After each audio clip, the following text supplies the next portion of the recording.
بسم اللہ الرحمن الرحیم۔ ہم اپنی کتاب جنات کی حقیقت پڑھنے کے سلسلے میں آج قسط نمبر 13ویں پیش کر رہے ہیں، صفحہ نمبر 68 سے۔ اس سے قبل ہم نے قرآن کریم سے دلائل اور تاریخی حقائق بیان کیے۔ اب ہم پیش کر رہے ہیں احادیث سے دلائل۔ احادیث سے دلائل ملاحظہ فرمائیں۔ حدیث نمبر 110، کتاب الصلاۃ، صحیح بخاری۔ روایت ہے اسحاق بن ابراہیم سے، فرمایا ہمیں خبر دی روح و محمد بن جعفر نے، سنا شعبہ سے کہ محمد بن زیاد نے، سنا ابی ہریرہ سے، فرمایا نبی صلی اللہ علیہ وسلم نے کہ گزشتہ رات ایک سرکش جن میرے پاس آیا۔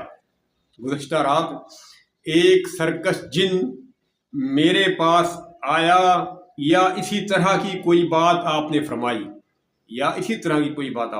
تاکہ وہ میری نماز میں خلل ڈالے، لیکن اللہ تعالیٰ نے اس کو میرے قابو میں کر دیا۔ غور فرمائیں، اللہ تعالیٰ نے اس کو میرے قابو میں کر دیا، اور میں نے چاہا کہ مسجد کے ستونوں میں سے ایک ستون سے اس کو باندھ دوں، تاکہ صبح کو تم سب اس کو دیکھتے جن کو۔ پھر مجھ کو اپنے بھائی سلیمان کی یہ دعا یاد آئی جو سورہ صاد میں ہے، اے میرے رب مجھ کو ایسی بادشاہت عطا فرما جو میرے بعد کسی کو حاصل نہ ہو۔ راوی روح نے کہا پھر آپ نے اس کو ذلیل کر کے چھوڑ دیا، یعنی جن کو۔ اس کے بعد حدیث نمبر 111، کتاب الصلاۃ، صحیح بخاری، اسی کے بعد والی حدیث تسلسل کے ساتھ۔ روایت ہے عبداللہ بن یوسف سے، کہا مجھے بتایا اللیث نے، اس نے سنا سعید بن ابی سعید سے، اس نے سنا ابو ہریرہ سے کہ نبی صلی اللہ علیہ وسلم نے کچھ سواروں کو نجد کی طرف بھیجا، وہ بنو حنیفہ کے ایک شخص کو پکڑ لائے، اس کا نام ثمامہ بن اسال تھا، اس کو مسجد کے ستونوں میں سے ایک ستون سے باندھ دیا۔ پھر نبی صلی اللہ علیہ وسلم اس کی طرف آئے، اور آپ صلی اللہ علیہ وسلم نے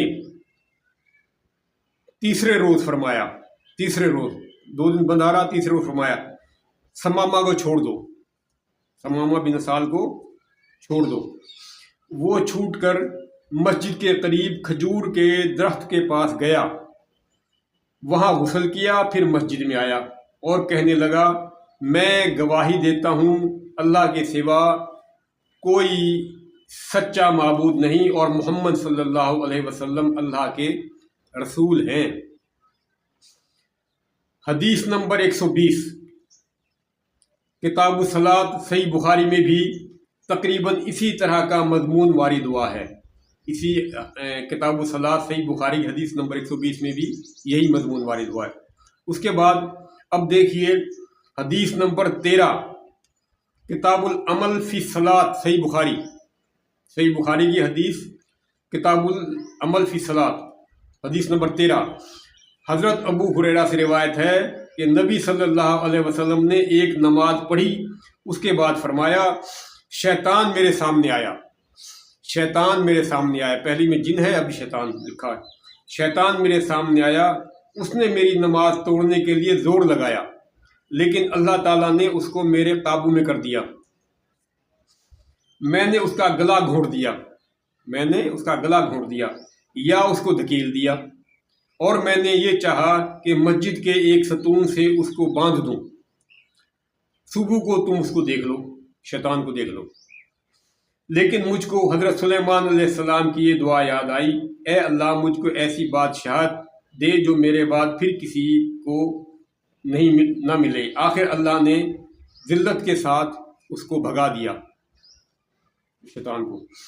اب آپ مندرجہ بالا احادیث کا بنظر غیر جائزہ لیں، ان کو پڑھیں اور ان کا تجزیہ کریں تو آپ کو معلوم ہوگا کہ ان تمام احادیث کا ماخذ حضرت ابو ہریرہ ہے، اور دراصل یہ ایک ہی حدیث ہے جو کہ مختلف لوگوں سے سن کر مختلف راویوں نے بیان کی ہے، اور راویوں نے بھی اندازے سے بات کی ہے کہ یوں کہا یا شاید یوں کہا۔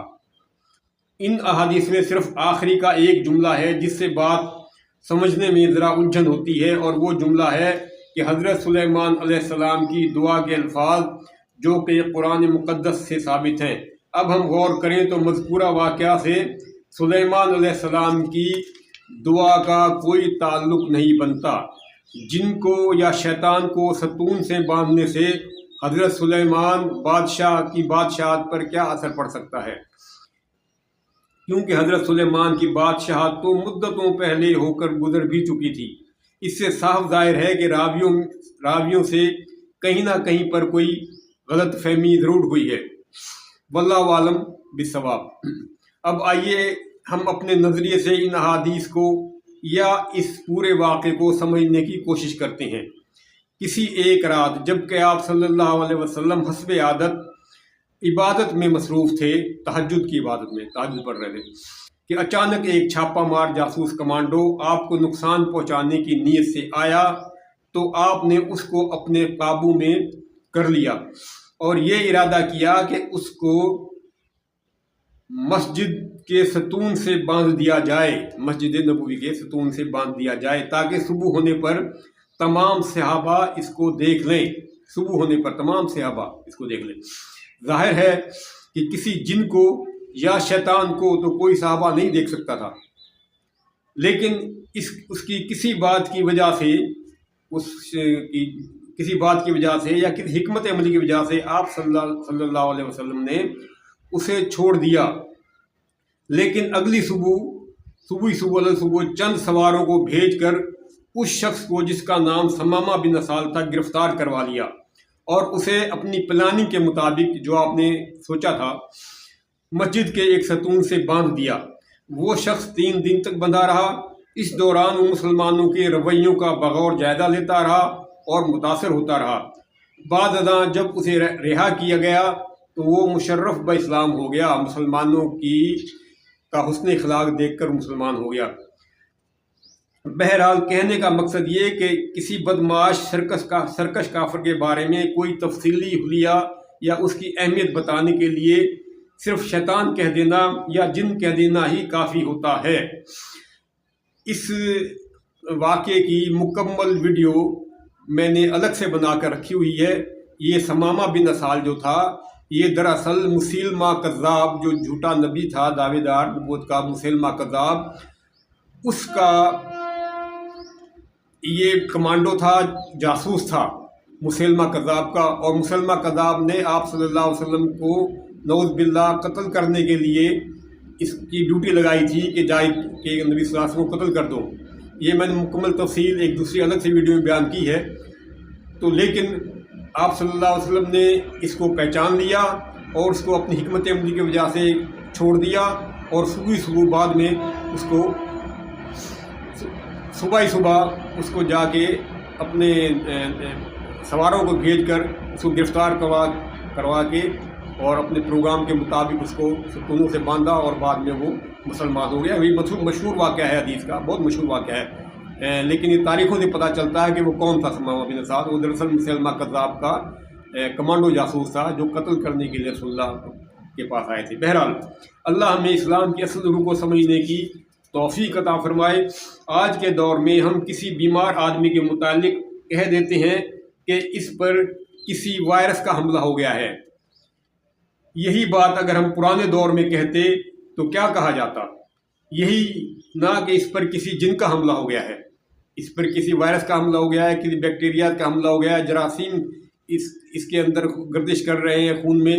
تو پرانے دور میں ان الفاظ کو ہم یہی کہتے ہیں کہ اس پر شیطان کا حملہ ہو گیا ہے یا اس پر جن کا حملہ ہو گیا ہے، جن گردش کر رہے تھے خون میں۔ اور یہ بات بھی قابل غور ہے کہ جن ہمیشہ ایک یا دو لوگوں کو ہی ڈراتا ہے، ایک یا دو لوگوں کو ہی ڈراتا ہے، کبھی کسی جن نے کسی ہجوم کو نہیں ڈرایا۔ کیا جنات زیادہ لوگوں سے ڈرتے ہیں اور انہیں دیکھ کر بھاگ جاتے ہیں؟ مزید یہ کہ جن کے لیے اگر آج کے دور کی اصطلاح استعمال کریں، جن کو اگر آج کے دور میں ہم اصطلاح استعمال کریں تو اسے خفیہ ہاتھ بھی کہا جا سکتا ہے، جن کو اسے خفیہ ہاتھ بھی کہا جا سکتا ہے، جو کہ آج کل عام طور پہ بولا جاتا ہے۔ جبکہ لفظ جن کو بعض اوقات علامت کے طور پر بھی استعمال کیا جاتا ہے، جن کو علامت کے طور پر استعمال کیا جاتا ہے، نیز جس طرح ہم کہہ سکتے ہیں کہ ہر مسلمان انسان ہوتا ہے، ہر مسلمان انسان ہوتا ہے، لیکن ہر انسان مسلمان نہیں ہوتا۔ یہ جملے کو اس کو ذرا توجہ دیں کہ ہر مسلمان انسان ہوتا ہے لیکن ہر انسان مسلمان نہیں ہوتا۔ بالکل اسی طرح ہر شیطان جن ہوتا ہے لیکن ہر جن شیطان نہیں ہوتا۔ البتہ شیطان خصلت ضرور ہوتا ہے۔ البتہ ایک بات اور آپ غور فرمائیں کہ جنات وغیرہ صرف رات کے وقت اور اندھیرے میں ہی اپنی کارستانی کرتے ہیں، اندھیرے میں۔ کبھی کسی جن کو دن کے وقت اور روشنی میں فعال نہیں دیکھا گیا۔ آخر کیوں؟ آج ہم نے یہاں پر اپنی 13ویں قسط مکمل کی، یہ ہم نے 71 صفحے تک پڑھ لیا ہے۔ اب آئندہ 14ویں قسط بیان کریں گے 72 صفحے سے۔ تب تک کے لیے اجازت دیں، اور ایسی علمی اور تحقیقی ویڈیوز کے لیے ہمارا چینل سبسکرائب کرتے رہیں۔ اللہ حافظ۔